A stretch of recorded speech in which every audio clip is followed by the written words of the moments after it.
momentos en la historia donde la maldad humana parece tocar fondo. Hay escenas donde el pecado del hombre se muestra sin pudor.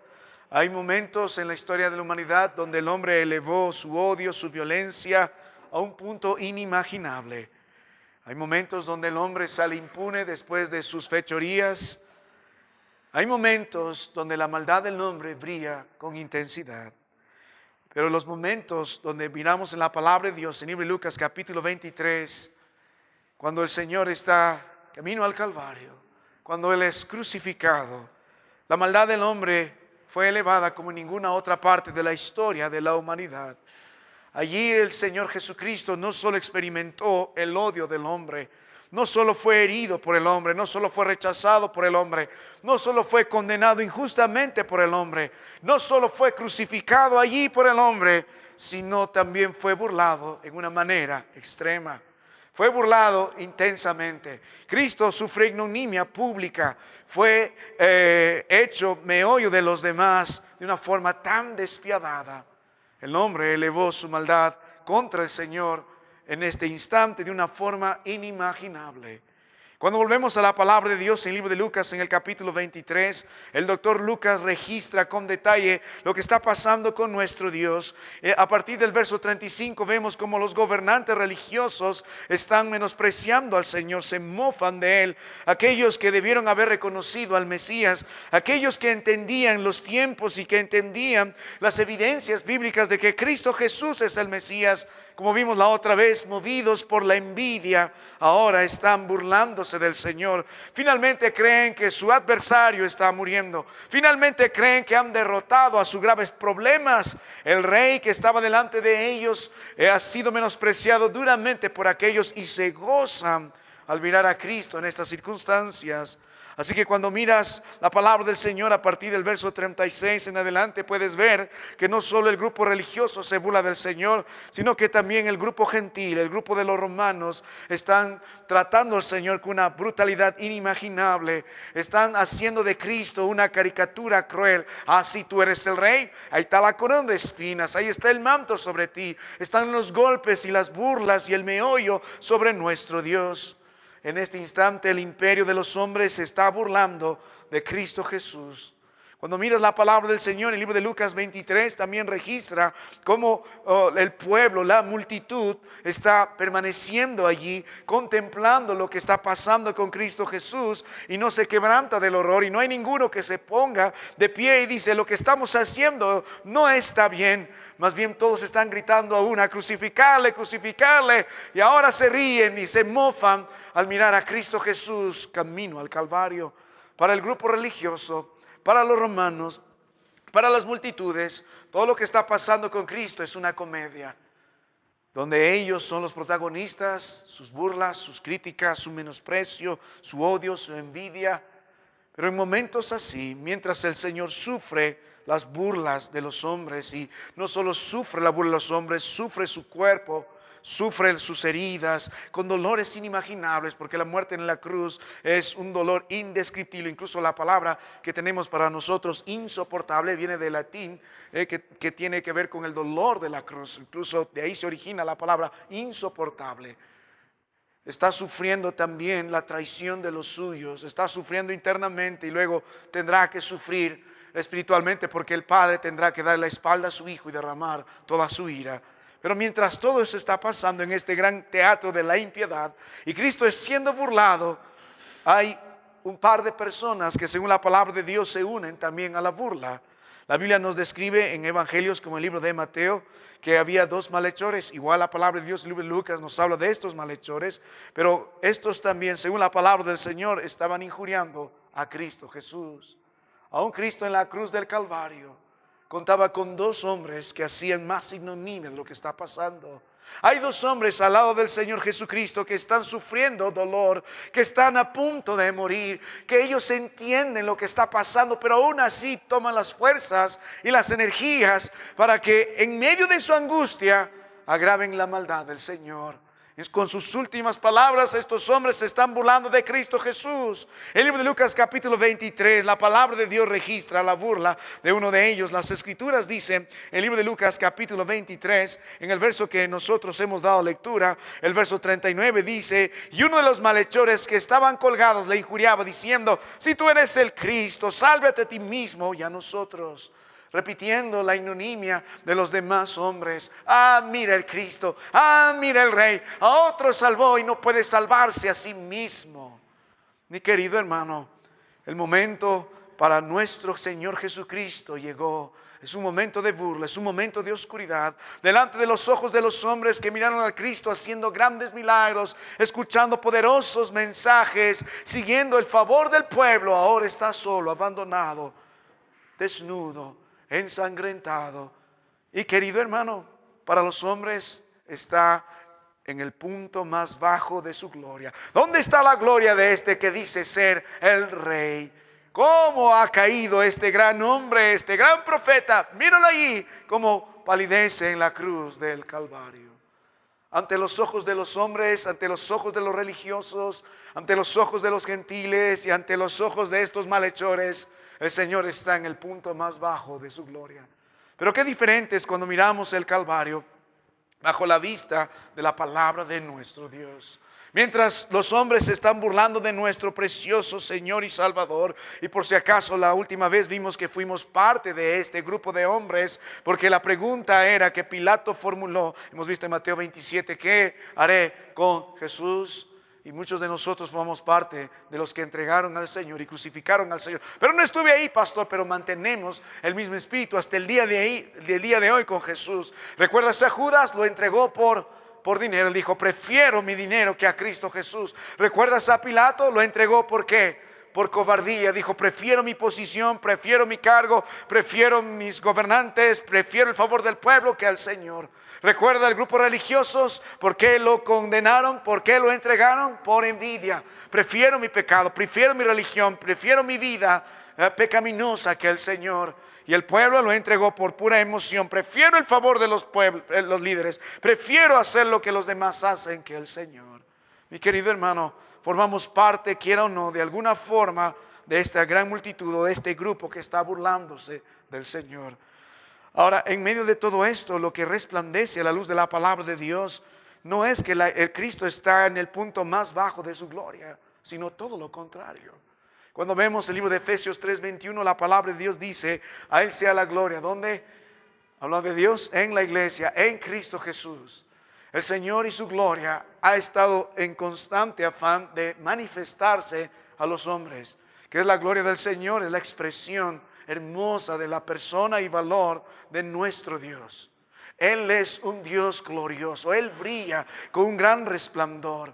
Pero Él está interesado en manifestar ese peso, ese valor de su persona. Él quiere que los hombres conozcan las virtudes, las perfecciones de nuestro Dios. La creación cuenta la gloria de Dios. Podemos ver que hay un Dios grande y maravilloso, un Dios sabio que hizo todo. Es imposible negar que hay un Dios detrás de toda esta creación. Salmos 19:1. Pero cuando vemos la palabra de Dios en el Antiguo Testamento, Dios ha estado en este constante afán de mostrar su gloria. En el Antiguo Testamento era llamado el Shekinah.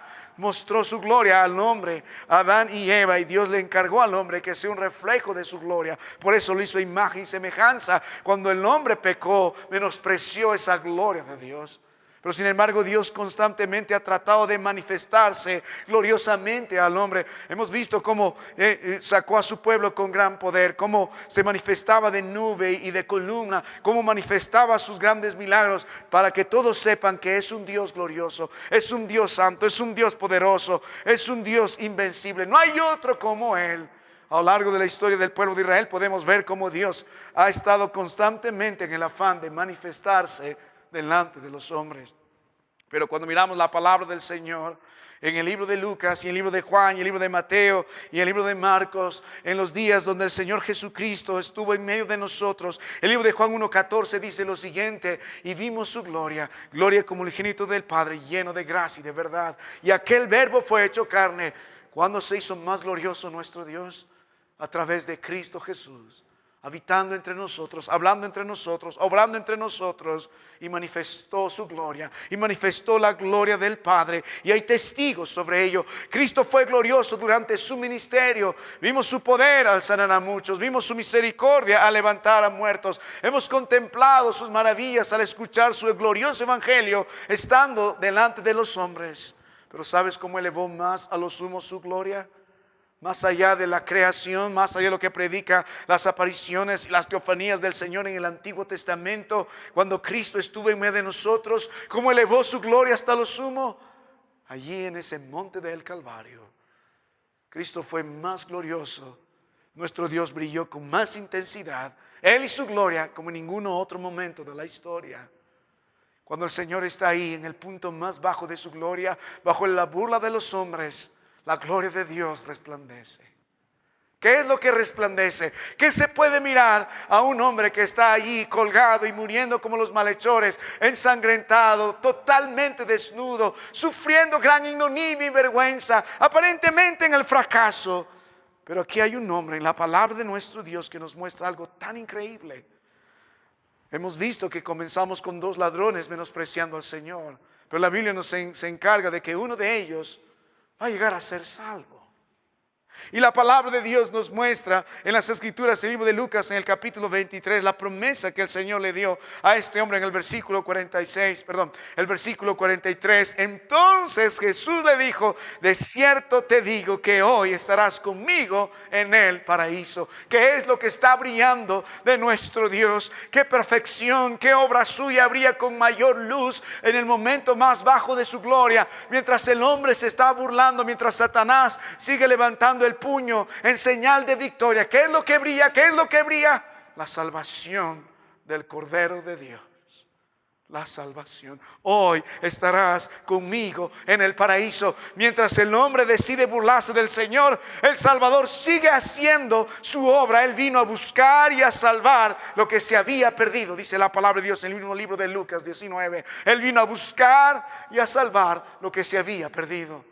Cuando miramos la palabra del Señor y miramos al Cristo de gloria allí, ¿qué es lo que brilla con intensidad en la gloria de Dios? ¿Por qué Dios es más glorioso ahí? Porque sigue salvando. Cuanto más oscuras son las tinieblas, más resplandece su obra de gracia en la salvación. Cuanto el hombre se burla del Salvador y menosprecia su persona, el Salvador sigue salvando a los hombres. Mientras hay muchos que ponen sus oídos cerrados ante el mensaje de salvación, hay otros que están creyendo.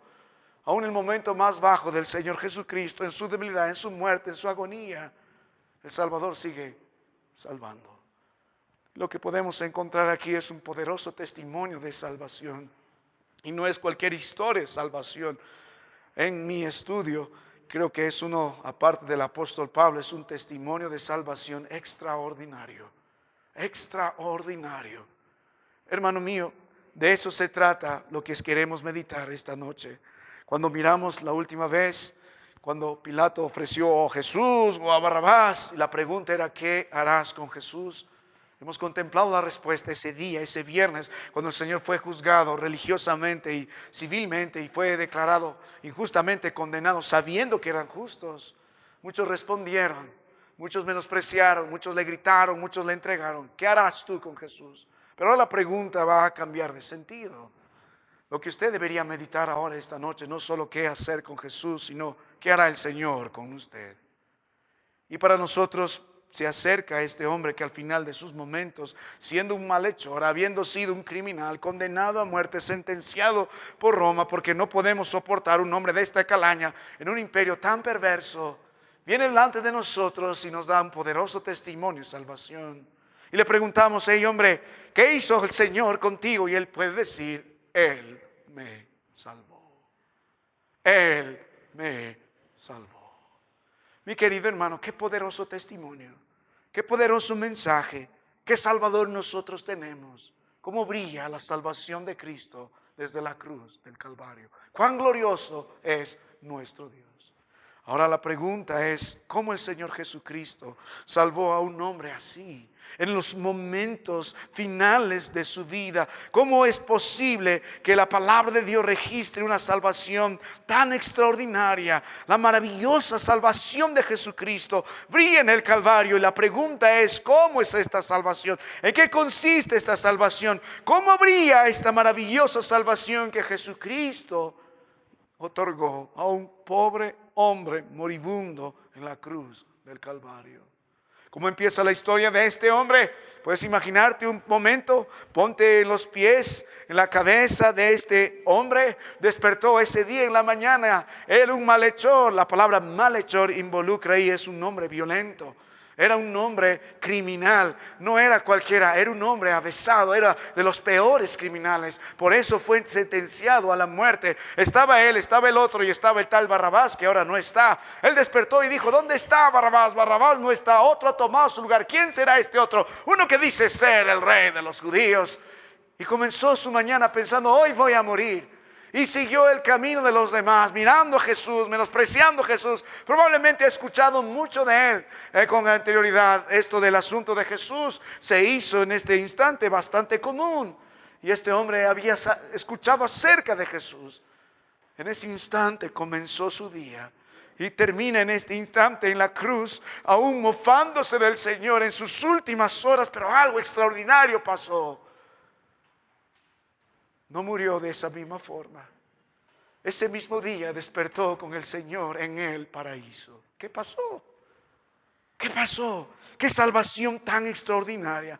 Así que este hombre viene delante de nosotros para contarnos y para enseñarnos, porque Dios le escogió como su último compañero y su primer compañero, su último compañero en la tierra y su primer compañero en el paraíso, no a uno de los más grandes apóstoles que el Señor tenía, sino simplemente a un hombre que ni siquiera sabemos su nombre, que hasta hace poco era un malhechor, pero ahora es el compañero fiel del Señor en la muerte y en la eternidad.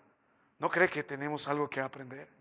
¿Y dónde está la enseñanza para nosotros hoy? Hermano mío, si el Señor salvó a un hombre como este, puede salvarte a ti también. El mundo se burla de nuestro Señor Jesucristo estos días. Tienen en poco su palabra, tienen en poco a su pueblo, tienen muy en poco a su persona. Muchos lo niegan, otros lo disfrazan, otros presentan otro Cristo, otros hacen meollo de lo que el Señor ha hecho y nos dice. Pero nosotros en Cristo Jesús hemos sido parte de este grupo, pero no más. Hemos hallado gracia. Podemos adjuntar nuestra voz a la voz de este hombre y decir, a mí también me salvó. Pero mi amado hermano, hay mensaje para los que no son creyentes, pero hay mensaje también del creyente, porque le animo, hermano mío, a mirar esta vida extraordinaria.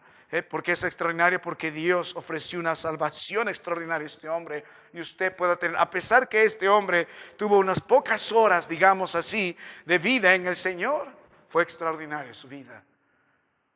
Aunque fueron pocas horas, brilla que este testimonio de salvación brilla mucho más que nuestro testimonio de salvación. Así que hay mensaje para el que no es creyente y hay mensaje para el creyente, para que podamos seguir el ejemplo de este hombre. Así que a la luz de la palabra de Dios, este hombre va a venir aquí. Vamos a abrir un momento las ventanas del paraíso. Hermano, cuéntanos tu testimonio de salvación. A la luz de la palabra del Señor, muéstranos cómo Cristo Jesús te salvó. Y él dice, oh, la salvación de Cristo Jesús me fue otorgada en un momento tan difícil, pero yo fui salvo por él. Yo fui salvo por él. Y les voy a mostrar 7 rasgos de esta preciosa salvación de Cristo Jesús. Y estos mismos rasgos, estas mismas verdades están a lo largo de toda la palabra del Señor. Así que vamos a conocer la salvación extraordinaria de este hombre. Oh, estarás conmigo en el paraíso. Note la palabra de nuestro Dios. Comencemos entonces. El libro de Lucas capítulo 23, y hay 7 de ellas. Comencemos con la primera, el método de la salvación. Note la palabra del Señor, libro de Lucas 23, el método de la salvación. Verso 39. Y uno de los malhechores, la palabra de Dios dice que estaban colgados, le injuriaba. Ahora, quiero que note algo mío. En otros evangelios, la palabra de Dios nos muestra que el otro ladrón también le estaba injuriando. ¿Qué es lo que podemos notar aquí? Nota la condición del hombre. Es sumamente pecador. Nota la condición de este hombre. Es un hombre que también se burló del Señor. Nota la vida de este hombre. Ha llevado por lo largo de sus años una vida en rebeldía, en menosprecio al Señor, en menosprecio a su palabra. Nota la conducta de este hombre. Aún al final de sus días está menospreciando al Señor. ¿Qué podemos notar entonces? Cómo Dios otorgó la salvación a este hombre. Y una vez más este hombre se levanta delante de nosotros y nos dice una gran verdad. ¿Sabe? Dios me salvó por su gracia y no por mis obras. Él me salvó por su gracia, porque la condición de este hombre excluía todo mérito. Él no era inocente, no era una víctima de la sociedad, no era un pobrecito abandonado, no tenían las culpas sus padres, era un malhechor condenado y según el Señor era un hombre condenado al infierno porque la paga del pecado es la muerte. En el verso 41 el hombre reconoce eso porque dice: nosotros a la verdad justamente padecemos porque recibimos lo que merecieron nuestros hechos. Él llegó a reconocer: yo he sido un pecador y he sido un grave pecador y yo merezco esta muerte, yo merezco el infierno. Por eso dice que es por gracia, porque él no tiene ningún mérito para ser salvo. La Biblia habla de que Jesús justamente, que él justamente padecía. El verso 41, la palabra justo aquí es merecidamente, conforme a la justicia, es conforme a los hechos. El hombre entendía que él era un pecador, entendía que no merecía ningún tipo de salvación porque no lo ameritaba. Y de esta forma podemos extender la verdad a cada uno de nosotros, que la salvación en Jesús no es por mérito, no es por posición, no es por una cualidad moral, no es por una vida llena de prestigio, no es por una vida religiosa que hace énfasis solamente externa. No hay mérito alguno. Ningún hombre en la tierra, según la palabra de Dios, es justo, y la Biblia dice que ni siquiera hay uno solo. Todos nos descarriamos, todos menospreciamos al Señor, todos escogimos al Dios de este siglo, todos nos revolcamos en nuestras iniquidades, todos blasfemamos el nombre de Dios, todos levantamos el puño en contra de la gloria del Dios que nos creó. Hemos nacido del primer Adán y por lo tanto hemos crecido en la maldad. En nuestra vida brota la maldad. Nuestro corazón está lleno de engaño, lleno de mentira, lleno de lascivia, lleno de hipocresía. Puede ver que está lleno de codicia, lleno de avaricia. Cada extremidad de nosotros, como describe Isaías 1 y también Isaías 59, está lleno de maldad. Nuestros ojos, la forma que miramos, lo que escuchamos, las manos nuestras derramadoras de sangre, adoradoras de ídolos, nuestros pies presurosos a la maldad. No hay justo ni aun uno. Todos a la luz de la palabra de Dios somos pecadores. No, pero yo soy un hombre rico, eres pecador. No, pero soy un hombre inteligente, eres pecador. A la luz de la eternidad, cuando los que no se arrepienten en Cristo Jesús van a estar en el infierno, como el hombre que fue lanzado al infierno, el rico que creía ser algo importante y menospreció a Lázaro. No hay título, no hay grandes hechos, solo eres un pecador que merece lo que hicieron sus actos en el infierno. Así que la salvación es por gracia, no por méritos. Ahora este hombre se levanta una vez más y dice: ¿sabes?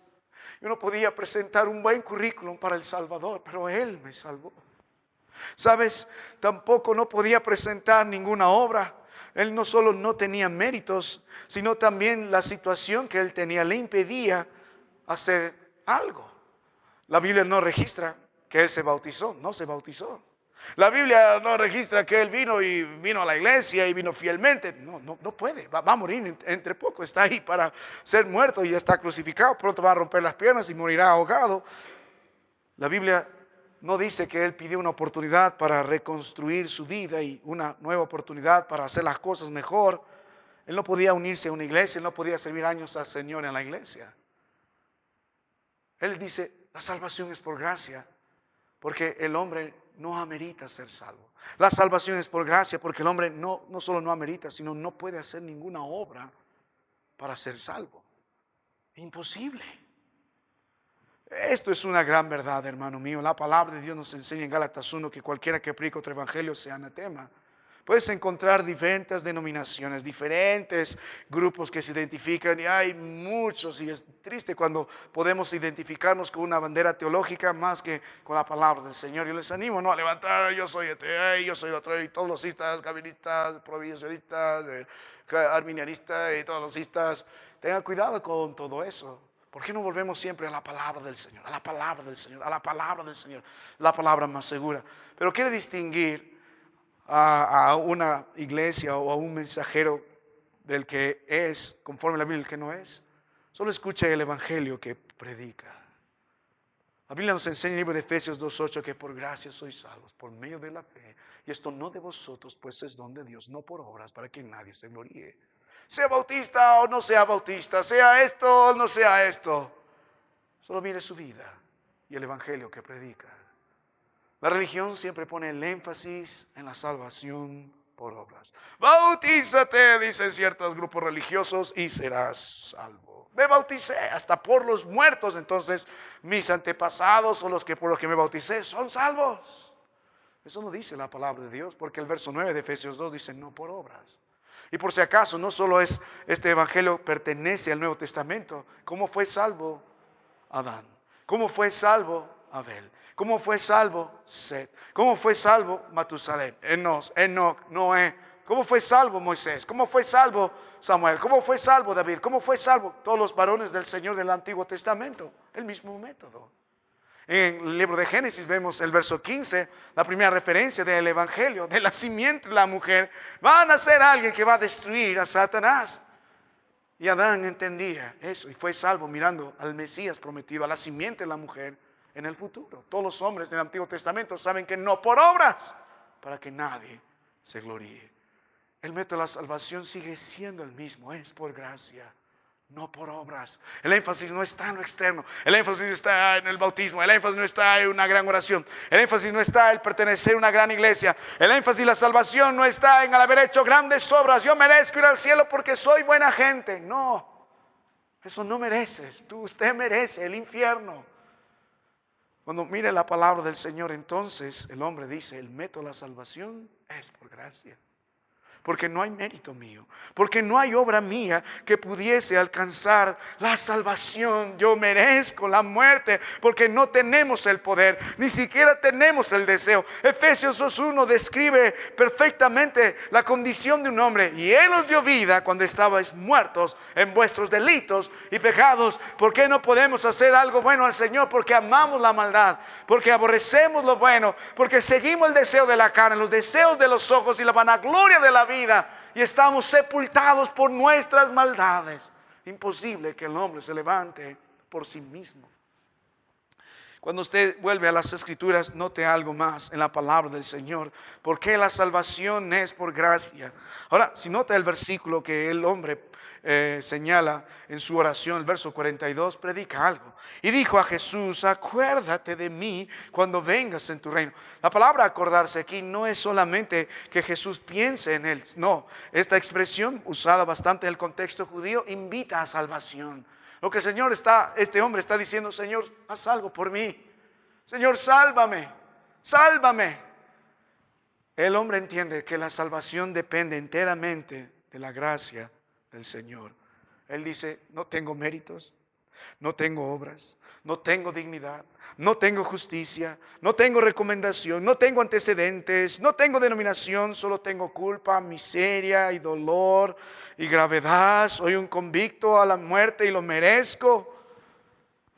Cuando el hombre entendió todo esto, aquel que estaba en la cruz del Calvario, en su propósito de salvar, lo salvó.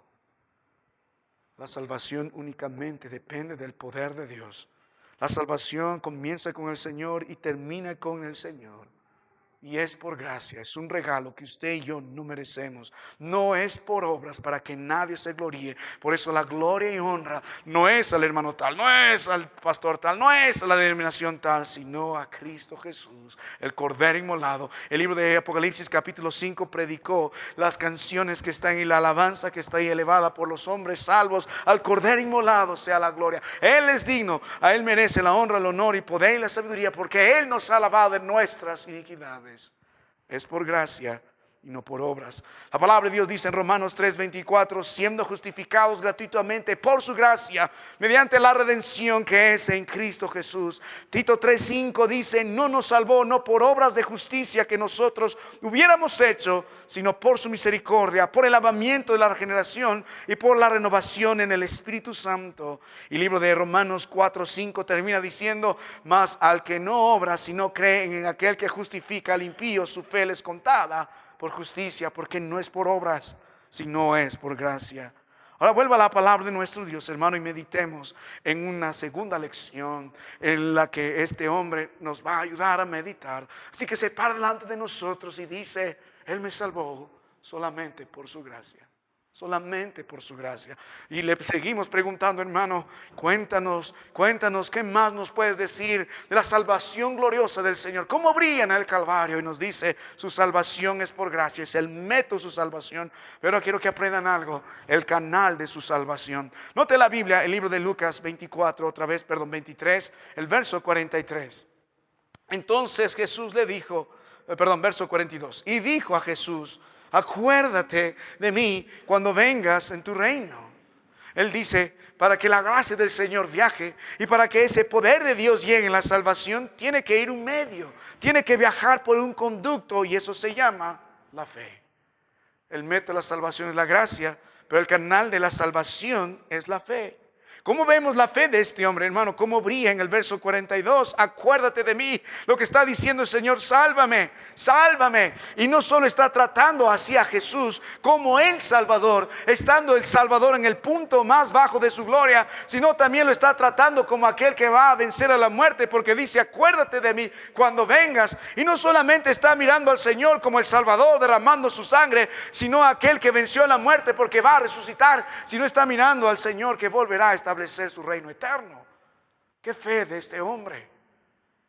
Mi amado hermano, cuando volvemos a la palabra del Señor, este hombre nos dice, el canal por donde la gracia del Señor viaja se llama la fe. El libro de Efesios 2:8 por eso dice, por gracia sois salvos, ¿por medio de qué? De la fe. La palabra medio ahí es canal, es un conducto, es un ducto. Así como el agua tiene que viajar por ciertos ductos, es lo mismo. Tenemos una cisterna arriba y que llegue el agua a este punto de la iglesia, tiene que viajar por un ducto, es lo mismo. Esa cisterna es la gracia del Señor, ahí están las aguas de la gracia del Señor. Y la fe es ese ducto por donde viaja la gracia de nuestro Dios. Pero aún la fe de este hombre es producto de la gracia.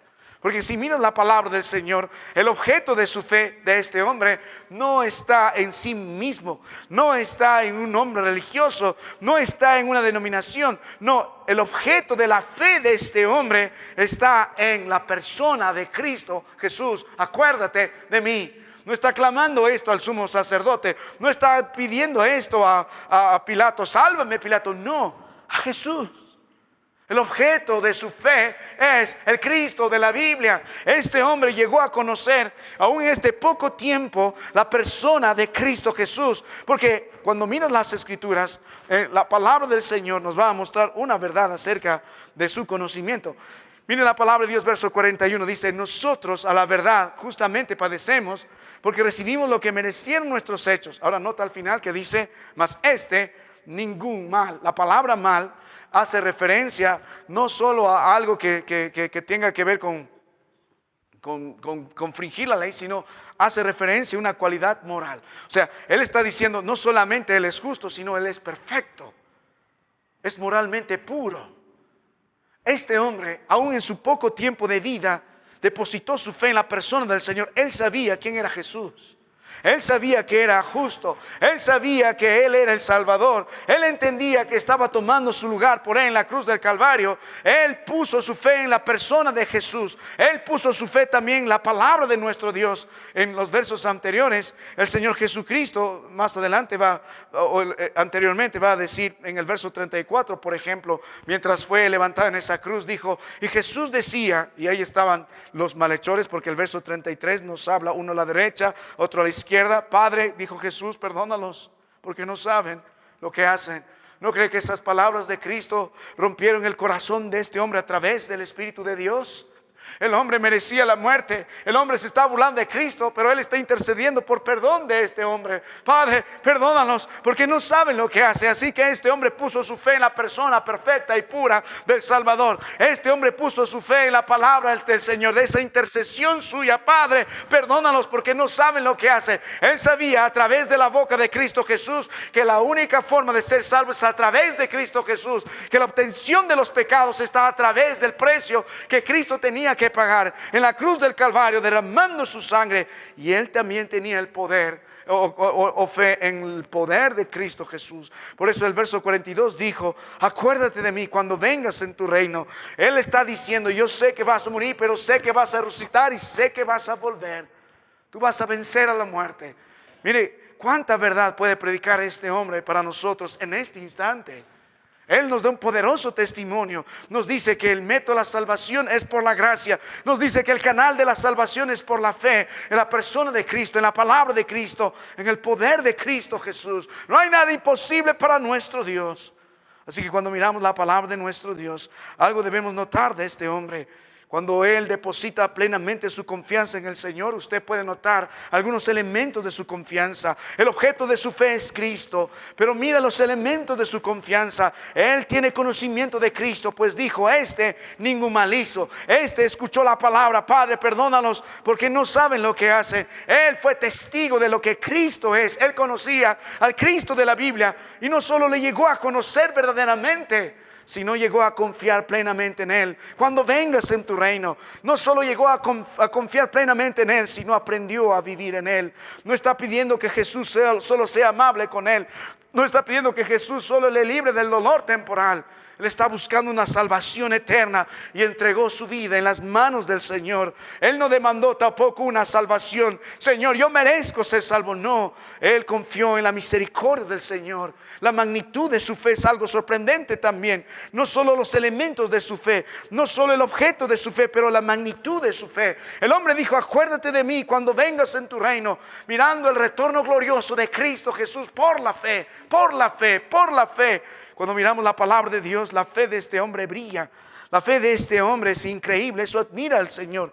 La fe de este hombre ha sido producto de la gracia del Señor.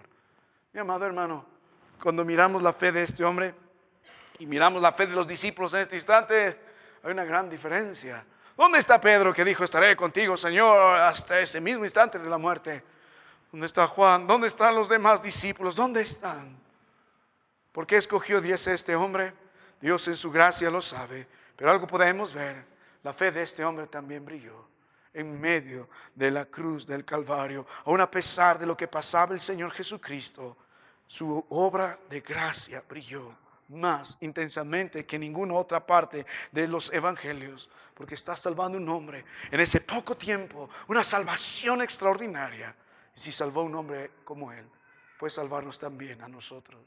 Yo quisiera que usted pueda meditar en su fe en Cristo Jesús. La Biblia nos anima. En 1 Timoteo es necesario entender que hay una fe genuina, pero también hay una falsa fe, en el sentido de que su fe puede estar puesta no en el Señor Jesucristo, sino en usted mismo. A veces tiene fe en su fe, porque no conoce al Cristo de la Biblia. Cuando miramos la palabra de Dios, este hombre tenía una fe genuina.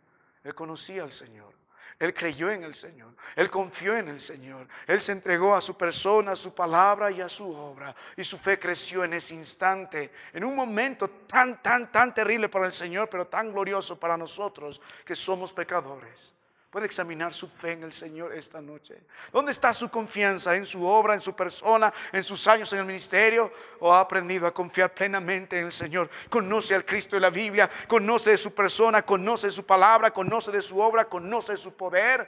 Puede confiar en el Señor. Él está sentado a la diestra del Padre, reinando en poder y majestad. Su Padre lo exaltó hasta lo sumo por lo que hizo por nosotros en la cruz del Calvario. Y tenemos esperanza, vida eterna, porque sabemos que cuando vamos a estar con Él para siempre. Mi amado hermano, qué maravilloso testimonio. Vuelva a la palabra de nuestro Dios y vamos a continuar rápidamente. Note las escrituras, note las escrituras. Vamos a la palabra de Dios, Lucas capítulo 23, y note desde el versículo 40. Ahora vamos a mostrar otra lección sobre la salvación. El hombre nos dijo, el método de la salvación es por gracia. El hombre nos dijo, el canal de la salvación es por la fe en el Señor Jesucristo. Y ahora nos va a decir algo más. Ayúdanos, hermano, queremos gozar de la salvación de Cristo Jesús. Y Él nos va a decir, en este poco tiempo que tuvo, dice, les voy a mostrar las evidencias de la salvación. La salvación verdadera produce transformación real. ¿Quiere saber si usted de veras es salvo? No mire solo su gran obra, su bautizo, su gran oración, su experiencia. Yo sentí, yo fui iluminado, hubo un calor de mi interior y yo vi en visiones. No, vuelva a la palabra de Dios.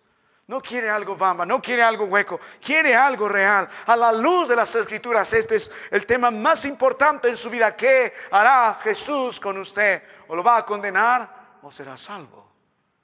Pero ¿cuáles son las evidencias en este poco tiempo que este hombre vivió y creyó en el Señor? Hay algunas evidencias. Si usted nota la palabra de Dios, el verso 40, es la reprensión de este hombre a la injuria del otro ladrón. En un momento, él también estaba injuriando, pero de pronto está reprendiendo. ¿Nota las evidencias? Lo que Dios ya estaba obrando dentro del corazón de este hombre. Lo primero que vemos notar a este hombre es temor de Dios. Él dijo, ¿ni aún temes tú a Dios estando en la misma condenación? La palabra temor es un temor reverente, es un temor que invita a considerar quién es el Señor. Y la palabra de Dios también nos hace entender, mira el corazón de este hombre. Él conocía perfectamente lo que está diciendo porque tiene un verdadero temor a Dios. Porque él sabe lo que merece.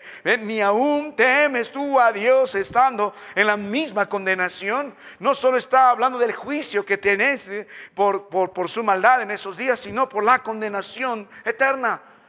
Mire lo que produce la salvación en la vida de este hombre. Cuando Dios está obrando para salvación, uno de los más grandes frutos es temor a Dios. Es temor a Dios. Ninguno puede decir soy salvo si no teme a Dios, si no tiene una actitud reverente delante de Dios, si no es consciente de un Dios 3 veces santo que le mira, que le escucha y le va a pagar conforme a su obra. Por eso el hombre se conduce correctamente ante los demás y también en lo íntimo y lo secreto. Porque tiene temor a Dios. Tiene temor a pecar porque teme a Dios. No quiere volver atrás porque teme a Dios. Porque anda en la palabra de Dios porque teme a Dios. Porque ama a su hermano porque teme a Dios. Porque es fiel a su esposa porque teme a Dios. Porque se conduce rectamente a la iglesia porque teme a Dios.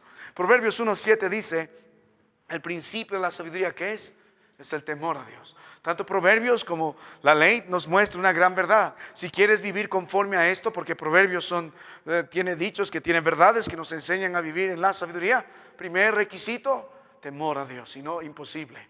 Imposible cumplir la ley, imposible poner por obra la sabiduría en nuestros días. Imposible. Temor a Dios.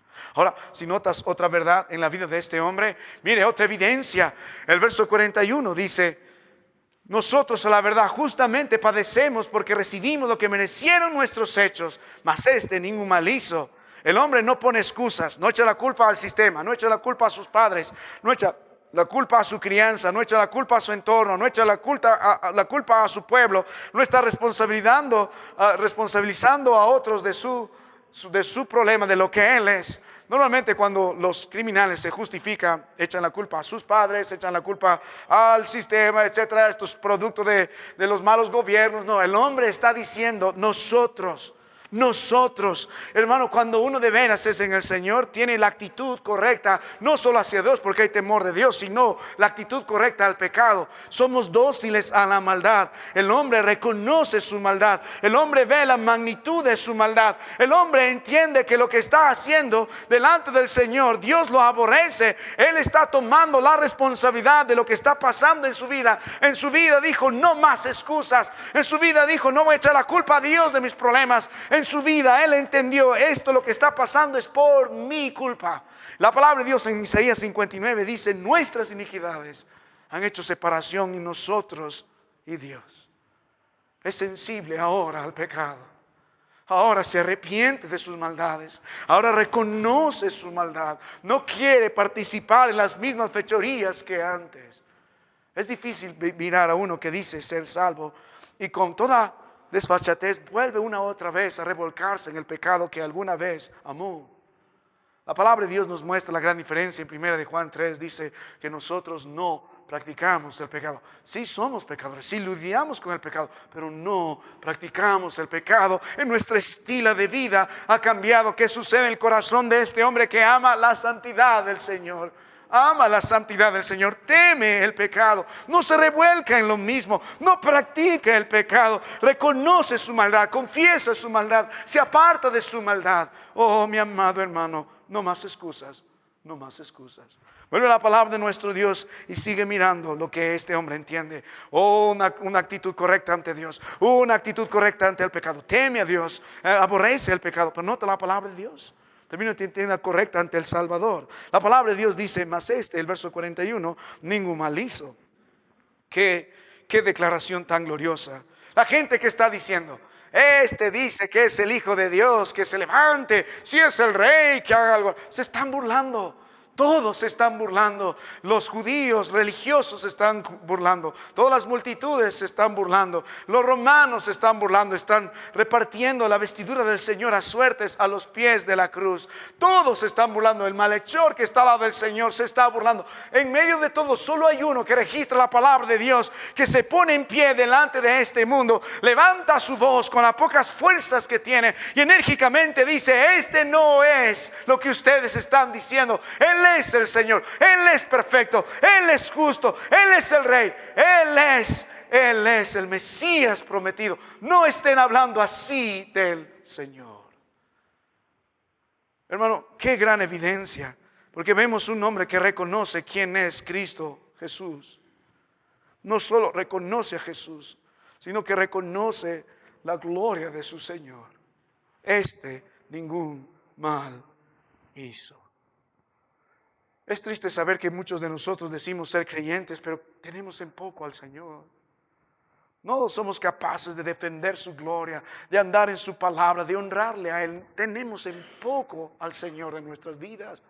Constantemente le menospreciamos en nuestro hogar. Cantamos aquí, pero en nuestros hogares Él no es honrado, Él no es el Señor. Hermano, hay una verdad que usted debe entender. Si usted ha recibido al Salvador, también ha recibido al Señor. No puede separar esto. Él es tanto el Salvador como el Señor. Cuando uno de veras es salvo, entiende que ahora se somete no al señorío del pecado, no a Satanás, no al mundo, sino al Señor. El apóstol Pablo dijo, Señor, ¿qué quieres que yo haga? Jesucristo nos mostró este camino, que no se haga como yo quiero. La palabra de Dios nos enseña ahora, comprobando lo que es agradable al Señor. Efesios 5:10, de esto se trata nuestra vida. Hemos muerto para la voluntad del hombre, para la voluntad de Satanás. Hemos muerto para los deseos de la carne, los deseos de los ojos, para nosotros mismos. Ahora vivimos para someternos a nuestro Dios. Somos esclavos, la palabra es doulos, totalmente entregados a nuestro Dios. Y este hombre está aquí para decir, Él es el Señor. Él es mi Señor, Él es perfecto, Él es justo. No merece todas las burlas. Muchos se burlan de nuestra vida en el Señor y la iglesia al mirar nuestra vida tan ridícula, tan hipócrita, tan llena de maldad. En lugar de glorificar al Señor en nuestras vidas y mostrarlo como el Rey perfecto y justo, somos nosotros de tropiezo muchas veces. Si de veras es salvo, va a honrar al Señor todos los días de su vida, no solo con sus palabras, sino con sus hechos. Ahora, si vuelve a las Escrituras, nota algo más. El verso 42, qué precioso verso dice. Y dijo a Jesús, mire, cambió la mirada. Se miró al otro, se miró a sí mismo y ahora mire a Jesús. Acuérdate de mí, que dice, cuando vengas en tu reino. Y hemos hablado de esta palabra, acuérdate, es como decir, sálvame, Señor. Haz algo por mí. No le pide solo alivio físico, no le está diciendo, Señor, bájame de la cruz. No le está diciendo, dame una oportunidad más en esta tierra. No le está pidiendo, sáname mis dolencias. No, ¿qué le está pidiendo? Le está suplicando. ¿Qué está haciendo este hombre? Está plenamente humillándose ante el trono del Señor. ¿Qué está haciendo este hombre? Mirando a Jesús y dijo a Jesús. Está desarrollando una relación tan íntima y tan estrecha con el Señor. Acuérdate de mí. Esta oración, de pocas palabras en nuestro idioma, 1, 2, 3, 4, 5, 6, 7, 8 palabras, tan sencilla pero tan poderosa, expresa la relación que está obteniendo en Cristo Jesús. No solo le honra, sino mantiene una relación estrecha. No solo mantiene una relación estrecha, deposita su vida completamente en el Señor. Se mira total dependencia del nombre a Jesús. Este hombre, por si acaso, está luchando con el dolor. Está hablando agitadamente porque la cruz es una muerte de ahogamiento lenta. Está tus pulmones llenándose de agua, de sangre. Estás con todos los dolores porque si te abandonas vas a morir ahogado. Así que tienes el dolor, los nervios están afectados, todo el cuerpo está temblando, estás en gran sed y agonía, pero el hombre sigue concentrado en su Salvador. Se encomienda a Él. No predomina el dolor, no predomina el deseo de salir de estas circunstancias, sino predomina su comunión con el Señor. Qué vida de oración de este hombre, qué oración tan poderosa, qué oración de comunión, qué oración tan real de un hijo amante de su Señor. Vuelvo a la palabra de nuestro Dios, hermano. Permíteme avanzar un poco más, el tiempo está en contra, pero permíteme ser un poco más breve en lo que vamos a ver. Ahora, note la palabra del Señor, algo más. Hemos visto el método de la salvación por gracia, el canal de la salvación es por la fe. Estamos ahora, lo que acabamos de considerar en este instante es la evidencia de su salvación y hemos visto el temor que este hombre tenía, hemos visto la confesión de sus maldades, el reconocimiento de Cristo, la súplica que él tenía. Pero ahora note algo más, hermano, algo breve, los últimos son breves. Note el tiempo de su salvación. Este hombre viene y dice, hay algo más que quiere decir en la salvación. Quiero decirles cuándo el Señor me salvó. Cuando el Señor me salvó. Y note la palabra de Dios, aunque Él no nos va a decir la hora, el minuto y el segundo. Hay muchos que tratan de jugar con ese juego. Y amén, si experimentaste algo en realidad en tu vida, un antes y un después, amén. La palabra de Dios nos dice que es como alguien que va a nacer de nuevo. Es la idea, hay un tiempo de gestación y luego hay un tiempo donde uno se despierte una realidad nueva en Cristo. Pero mire lo que el énfasis está, no en tratar de jugar la fecha, sino en mirar el momento en que la salvación de Cristo fue extendida a este hombre. Note la palabra de Dios, primero debe notar que esta salvación llegó oportunamente. Si nota la palabra de Dios, el hombre estaba condenado a la muerte. En el versículo 33 del libro de Lucas 23 dice, y cuando llegaron al lugar llamado de la calavera, le crucificaron allí y a los malhechores, uno a la derecha y otro a la izquierda. No va a salir de esa cruz, va a morir en pocas horas, va a morir. Vamos a ver que más adelante van a quebrar los pies de los ladrones para que finalmente mueran. Él no va a bajarse de esa cruz. Normalmente duraban hasta los más fuertes un día. Pero él sabe, ya estoy en esa cruz, mis manos horadadas, mis pies horadados, no voy a salir de ahí. Por eso la salvación de Cristo fue oportuna. Antes que pierda el conocimiento, antes que pierda las nociones, antes que deje de respirar, Dios le salvó. Hace casi un mes atrás, unas 3 semanas atrás, me invitaron a predicar la palabra de Dios. Un joven, solo tenía 34 años, era un arquitecto próspero y le detectaron cáncer un año atrás y vendió lo que tenía, hizo lo que pudo. Todo lo que prosperó en su economía fue invertido en su salud, pero ningún tratamiento ni dinero le ayudaron a aliviar su dolencia. Finalmente le desahuciaron. Me llaman a mí y cuando él está ya en su lecho de muerte, es más, después que hablé con él, una semana después va a morir. No sabía eso, pero llegué. Y le prediqué esta porción de las Escrituras. Yo solo voy a encomendar esto a la gracia del Señor porque solo Dios sabe si ha oído o no, pero era la lucha en su agonía de estar escuchando, buscando aliviar su dolor o tratando de simplemente dormirse para siempre. Qué difícil es predicar así. Imagínense qué difícil será a alguien escuchar esto.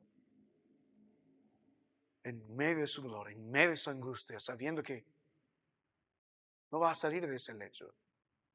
Qué difícil poder escuchar. Hermano, aunque la salvación fue oportuna para este hombre, no espere usted a la última hora para de veras venir al Señor. Mire, ¿por qué razón Dios da vida al hombre más criminal de este mundo? Para que escuche la salvación de Dios hoy. La misericordia de Dios es nueva cada mañana. Gracias a Dios porque Dios nos salvó oportunamente.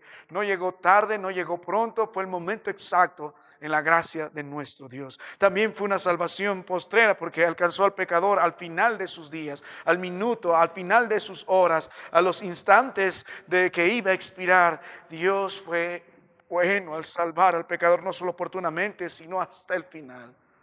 Cuando el corazón deje de latir, no más esperanza.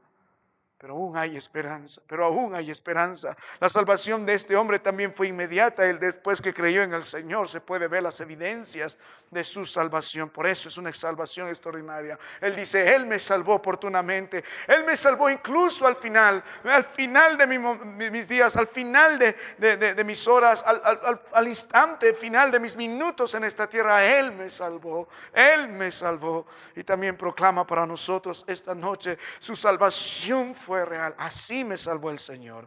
Ahora, note algo más, hermano. Vuelvo a la palabra de Dios. Lucas 23, verso 43. Algo más nos tienes que decir. Sí, quiero hablarles del significado de la salvación. Quiero que ustedes sepan de qué me salvó el Señor. Y la palabra de Dios dice en el verso 40, ¿ni aún temes tú a Dios estando en la misma condenación? Él me salvó de la condenación. Yo merecía el infierno, pero Él me salvó. Yo merecía pasar la eternidad lejos del Señor en su ira, pero Él me salvó porque escuché las palabras del Señor en el verso que hemos leído 43. Hoy estarás conmigo, no dice en el infierno, en el paraíso. En eso consiste la salvación. Me salvó de la pena del pecado, me salvó también del poder del pecado, de la presencia del pecado. Él me salvó de la posesión del pecado. Ya no pertenezco a mí mismo, ni a Satanás, ni a este mundo. Le pertenezco a Cristo. Oh, retumba las palabras de la promesa del Señor. Hoy estarás conmigo en el paraíso. ¿Y qué es lo que anhela este hombre? ¿Qué es lo que anhela este hombre?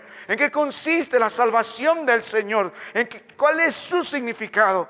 Y este hombre dice, ¿sabes? La palabra aquí, paraíso, hace referencia al Edén porque es un lugar de deleite. Y la Biblia nos habla en el libro de Apocalipsis del árbol de la vida, hablando de un huerto eterno con el Señor. Ese verdadero huerto es el Señor. Lo atractivo del cielo no son las calles doradas, no es el árbol que está ahí. El atractivo del cielo es el Señor. Conmigo, en el paraíso, en eso consiste la salvación. Me salvó de la condenación del pecado, del poder del pecado, la presencia y la posesión. Pero la salvación consiste en que estaré con Él para siempre. Él es mi paraíso, Él es mi Edén. Estaré con Él para siempre. Oh, en el momento más bajo de su gloria, Él me salvó. Él me prometió que estaré con Él. No voy a esperar que venga todavía, sino hoy estaré con Él en el paraíso. Ahora nota algo más, hermano mío. Para terminar esta noche, el hombre nos va a decir una lección más. El alcance de su salvación. Si usted nota la palabra del Señor, la Biblia nos muestra que este hombre alcanzó salvación por más pecador que es. Porque el verso que nos mostró, el verso 39, dijo, y uno de los malhechores. O sea, ¿sabe qué puede decir este hombre mirando su pasado y su vida malhechor? Mire, quiero que escuche sobre el alcance de la salvación. Puede alcanzar al Salvador, al pecador más indigno. Más indigno. No hay ningún pasado que está demasiado manchado para que Dios no pueda salvar. No hay ningún corazón demasiado endurecido que Dios no pueda salvar. No hay ningún pecado tan grande que Dios no pueda salvar. No hay ni un pecador demasiado lejos que el Señor no pueda salvar. Si me salvó a mí, puede salvarte a ti. Ve el alcance de la salvación de este hombre. Ve el alcance de la salvación de este hombre. Él predica. Por eso Él vino a buscar y a salvar lo que se había perdido. El testimonio de uno de los hombres que escribió este precioso himno, Gracia admirable. Este hombre era un esclavista, era cruel, era criminal, era violento. Era un hombre que uno lo miraría y dice, mátalo, ¿por qué vive? Mátalo, ¿por qué vive? Pero un día Dios me salvó. Y en testimonio de su salvación dijo, si salvó un pecador como yo, puede salvarte a ti. Por eso se llama, oh, gracia admirable. Y cuando mira la palabra del Señor al final, en el versículo que estamos leyendo, el verso 43, de cierto te digo que hoy estarás conmigo en el paraíso. La última lección que nos da es la seguridad de salvación de este hombre. ¿Dónde descansa? En la palabra de Dios. Él me prometió que hoy, ¿ves? hoy, no mañana, no después, hoy. En segundo lugar, no solo habló del tiempo en referencia al Señor y su salvación, sino en la relación que tiene con, estarás conmigo. Y luego habló del lugar en el paraíso.